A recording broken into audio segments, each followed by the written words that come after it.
but there are cues, there are clues that you can look for. The same thing if a person uses verbal means to deceive you. Sometimes a person isn't spontaneous in their answers to your question.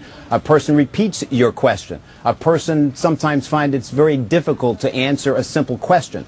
But what you want to do is look at an overall evaluation. It's sort of a holistic way of looking at things. So you take in all these clues, all these indicators, and you make an evaluation. If in fact you do believe that someone may have not answered your question as thoroughly as you would like, well, what do, Betty? You ask more questions. And I think you have to understand, you have to establish a baseline of communication.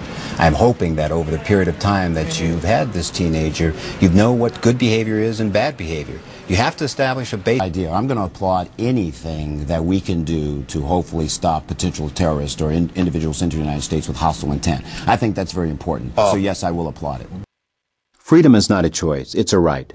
To keep our country strong and free, we must learn to understand differences in culture. This cultural awareness can help us better understand the individual complexities within our global society to determine who among us is a possible. Abraxas Corporation's The Human Audit training program has resulted from those devastating 9/11 attacks and our nation's desire to protect against such events occurring in the future. The Human Audit provides web-based training in behavioral analysis and non-coercive, rapport-based information elicitation to local, state, and federal law enforcement members.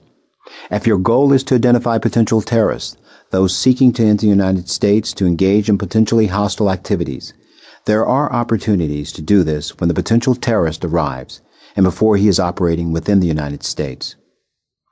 Just look at some of the facts from the 9/11 and terrorist travel report to gain a full appreciation of this.